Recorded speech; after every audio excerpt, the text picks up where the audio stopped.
तो नमस्कार साथियों, YouTube चैनल में आपका स्वागत है। दोस्तों यहाँ पे आपको झारखंड कर्मचारी चयन आयोग के तहत से आप लोग के लिए एक नया फिर से एक वैकेंसी आई हुई है। तो चलिए इस वैकेंसी के बारे में आप लोग को हम विस्तार रूप से बताएंगे, यानी नए वीडियो में नए अपडेट के साथ। दोस्तों तो चलिए इस वीडियो में आपको हम बताएंगे कि आखिर कौन कौन से लोग अप्लाई कर सकते हैं, इसका अप्लाई करने का प्रोसेस क्या है, आप लोगों को हम इस वीडियो में प्रोसेस बताएंगे दोस्तों। तो ठीक है, इससे पहले अगर अभी तक हमारे यूट्यूब चैनल पर आप लोग नए हैं तो सब्सक्राइब जरूर कर लें। अगर आपको ये PDF फाइल चाहिए तो टेलीग्राम चैनल का लिंक मिलेगा डिस्क्रिप्शन बॉक्स में, वहाँ भी जाकर के आप लोग फटाफट ज्वाइन कर सकते हैं। दोस्तों यहाँ पे आप लोग को देखने को मिलेगा झारखंड तकनीकी विशिष्ट योग्यताधारी स्नातक संयुक्त स्तरीय प्रतियोगिता परीक्षा 2023 में नियमित आपका जो है रिक्तियों के लिए भर्ती आई हुई है, जिसका शॉर्ट नेम आपका जो है JTGLCCE ठीक है 2023। यानी दोस्तों इस वैकेंसी का समथिंग आप लोग को 425 सीट पर जो है टोटल वैकेंसी आई है। तो चलिए इस वैकेंसी में अप्लाई कौन कौन कर पाएंगे उसके लिए आप लोग को हम पूरा प्रोसेस बताएंगे दोस्तों। सबसे पहले हम बात कर लेते हैं कि ऊपर में सबसे यहाँ पे दिया हुआ आपका शुल्क सबसे पहले, ठीक है। तो अगर हम बात करते हैं कि JSSC का आपका जितना आप देखते होंगे JSSC का जितना भी, तो आप लोग को SC ST कैटेगरी को जो है SC और ST कैटेगरी का मात्र 50 रुपये पेमेंट मिलता होगा, ठीक है। और इसी में जो है जनरल और OBC कैटेगरी के लिए 100 रुपीज़ का फ़ी आप लोग को देना पड़ता होगा, ठीक है दोस्तों। तो ये इसका भी क्राइटेरिया है दोस्तों, यानी फ़ी का, ठीक है। तो चलिए आगे हम आप लोग को बताते हैं कि कौन कौन से पोस्ट के लिए ये वैकेंसी आई हुई है। तो यहाँ पे देख लीजिए, ये आप लोग का जो है पद का नाम दिया हुआ है, यानी यहाँ पे पोस्ट है, यानी सहायक अनुसंधान पदाधिकारी एवं समकक्ष जो है दिया हुआ है, जिसमें कैटेगरी वाइज यहाँ पे वैकेंसी दिया हुआ है दोस्तों। तो यहाँ पे अगर टोटल वैकेंसी की बात करते हैं तो इसमें 8 सीट पे वैकेंसी आई है, यानी इस पोस्ट में, ठीक है, सहायक अनुसंधान में, ठीक है। तो आप आगे में देख लीजिए दूसरा पोस्ट पे अगर बात करते हैं तो पौधा संरक्षण निरीक्षक एवं समकक्ष समूह आपका ख में जो है अनारक्षित कैटेगरी में जो है 11 पे आया है, और अनुसूचित में 7 है, और आपका अनुसूचित जाति में जो है 3 है, और अत्यंत पिछड़ा वर्ग में 2 है। यानी टोटल मिला कर बात करते हैं तो 26 पोस्ट पे इसमें वैकेंसी है दोस्तों। चलिए आगे नीचे में देख लेते हैं दूसरा पोस्ट पे।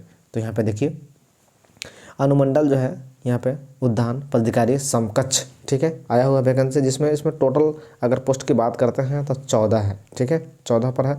और आपका तीसरा में बात करते हैं तो अपने चौथा नंबर पे तो सांख्यिकी सहायक का वैकेंसी है, जिसमें 28 पोस्ट पे टोटल वैकेंसी इसमें है, ठीक है। अगला बात कीजिए आप 5 नंबर पोस्ट में, तो 5 नंबर पोस्ट देखिए प्रखंड कृषि पदाधिकारी का है दोस्तों, ठीक है। ये सब बहुत अच्छे अच्छे पोस्ट हैं दोस्तों। इसमें सबसे अधिक आपका सीट यहाँ तक देख लीजिए 308 पोस्ट पे आया हुआ है वैकेंसी, ठीक है।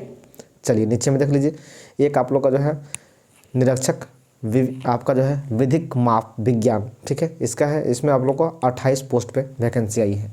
तो चलिए इस वैकेंसी का जो है क्वालिफिकेशन क्या रहेगा वो भी आप लोग को हम बताएंगे दोस्तों। एक यहाँ पे देख लीजिए दूसरा भी एक और है 7 नंबर में, यानी भूतात्विक विश्लेषण, इसमें जो है 30 पोस्ट पर आया हुआ है। और आगे देख लीजिए सहायक जो है सहायक अधीक्षक, इसमें आप लोग को 46 पोस्ट पर है, यानी आपका जो है 9 नंबर पोस्ट में देख लीजिए 9 नंबर में जो है पर्यवेक्षक के आपका जो है 4 पोस्ट पर। यानी दोस्तों यहाँ पे 9 प्रकार का आप लोग को पोस्ट यहाँ पे देखने को मिलेंगे। तो चलिए इसमें कौन कौन से लोग अप्लाई कर पाएंगे उसके लिए हम पूरा बताते हैं आप लोग को। तो यहाँ पे देख लीजिए सबसे पहले आप लोग ध्यान दीजिएगा कि आपका सहायक अनुसंधान और आपका जो है पौधा संरक्षण और आपका जो है प्रखंड पदाधिकारी में अगर आप लोग यहाँ तक अगर इस पोस्ट में अगर अप्लाई करते हैं तो यहाँ देखिए क्या क्वालिफिकेशन आप लोग से मांगा गया है। किसी भी मान्यता प्राप्त विश्वविद्यालय से कृषि विज्ञान में स्नातक की डिग्री होना चाहिए दोस्तों। यानी कृषि विज्ञान अगर बात करते हैं तो BSc एग्रीकल्चर, अगर एग्रीकल्चर आपका है तो आप लोग इस फॉर्म को ये 3 पोस्ट के लिए आप लोग अप्लाई कर सकते हैं, ठीक है, यहाँ तक, ठीक है दोस्तों। तो चलिए आगे चलते हैं।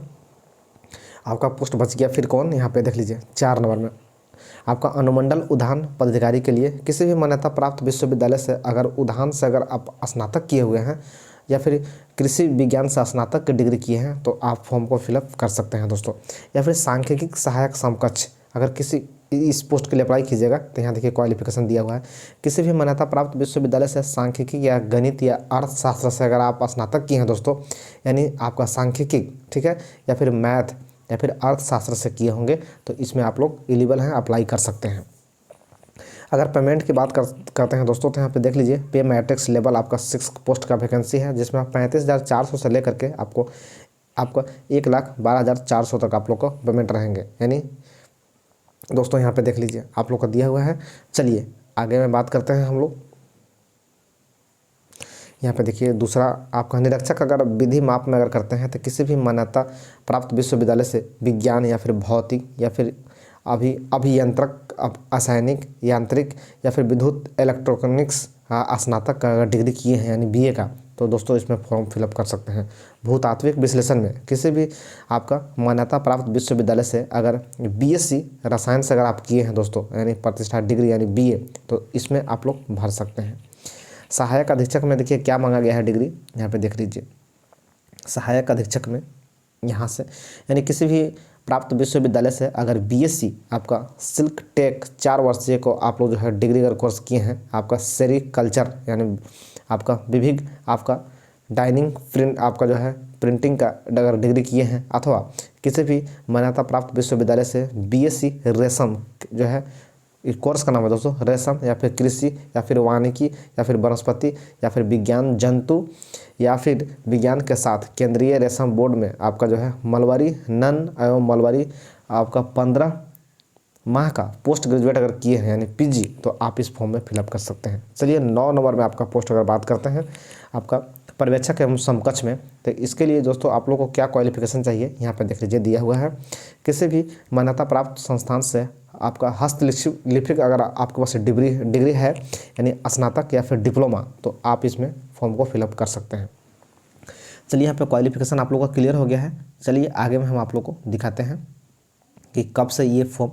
तो दोस्तों यहाँ पे सबसे पहले निर्धारण किया गया है एज का। यहाँ पे एज देख लीजिए आप लोग, एज यहाँ पे ये दिया हुआ है कि आप लोग का अधिकतम एज इससे अधिक नहीं होना चाहिए। तो चलिए नीचे में दिया हुआ है सब कैटेगरी वाइज एज, वहाँ से आप लोग देख लीजिए। न्यूनतम कम से कम आप लोग को जो है 21 वर्ष उम्र होना चाहिए। न्यूनतम सबसे आपको जो है 21 वर्ष उम्र होना चाहिए। अगर हम बात करते हैं आरक्षित यानी जनरल कैटेगरी में, तो आप लोग 35 वर्ष तक फॉर्म को अप्लाई कर पाएंगे, ठीक है। और पिछड़ा वर्ग 37 और SC ST कैंडिडेट के जो है आप लोग आपको SC कैंडिडेट के जो है 38 और SC और ST कैंडिडेट महिला के लिए जो है 40 वर्ष तक आप लोग का अप्लाई करने का मौका मिलेगा। चलिए नीचे में बात करते हैं आप लोग यहाँ से कि अप्लाई कब से होगी, इसके बारे में आप लोग को हम विस्तार रूप से बता दे रहे हैं। चलिए नीचे में चलते हैं दोस्तों। नीचे में आप लोग का अप्लाई करने का पूरा डेट दिया हुआ है, थोड़ा सा PDF बहुत बड़ा है। चलिए नीचे में चलते हैं दोस्तों। चलिए यहाँ पे आप आ गए हैं। देखिए यहाँ पे दोस्तों सबसे पहले ध्यान दीजिएगा आप लोग कि आप लोग को आवेदन को पूर्ण ऑनलाइन करने का यहाँ पे दे दिया है तिथि आप लोग का, यानी रजिस्ट्रेशन करने का तिथि जो है 16 जनवरी 2024 से आप लोग रजिस्ट्रेशन कर पाएंगे, जो कि 15/2/2024 तक आप लोग ऑनलाइन कर पाइएगा, ठीक है। समथिंग 1 मंथ का आप लोग को जो है समय मिल रहा है। तो चलिए परीक्षा शुल्क की अगर हम बात करते हैं तो परीक्षा शुल्क दोस्तों यहाँ पे देख लीजिए 17/2 यानी 17 फरवरी तक आप लोग परीक्षा शुल्क पेमेंट कर सकते हैं। और फोटो और सिग्नेचर की अगर बात करते हैं तो आप लोग 19/2 यानी 19 फरवरी 2024 के मध्य रात्रि तक आप लोग पेमेंट कर पाएंगे। और आपका जो है 21/2/2024 से लेकर के 22/2/2024 के मध्य रात्रि तक ऑनलाइन आवेदन पत्र में की गई अशुद्धि को प्रविष्ट को संशोधन कर पाएंगे। यानी दोस्तों अगर किसी भी तरह का फॉर्म अगर फिलअप करने में अगर आपको गलती हो गई है, तो आपके लिए दोबारा लिंक ओपन किया जाएगा, जो कि 21 और 22 फरवरी को, ठीक है। आप लोग ध्यान में दीजिएगा। तो अगर दोस्तों अगर आपके पास ये क्वालिफिकेशन है तो आप लोग इस फॉर्म को फिलअप कर सकते हैं। अच्छे पोस्ट हैं और आपका पेमेंट भी अच्छे हैं। दोस्तों यहाँ पर बताया जा रहा है कि परीक्षा में भी दे दिया है आप लोग को CBT मोड में लिया जाएगा, यानी कंप्यूटर बेस्ड जो है आप लोग को एग्जामिनेशन लिया जाएगा, आप नॉर्मलाइज भी किया जाएगा, सारा कुछ यहाँ पे दिया हुआ है दोस्तों। तो ये आप लोग को सिलेबस के लिए हम अगला वीडियो में आप लोग को बताएंगे। आज के लिए इतना ही, तब तक के लिए बाय, जय हिंद जय भारत। अगर अभी तक हमारे यूट्यूब चैनल पर आप लोग नए हैं तो सब्सक्राइब जरूर कर लें।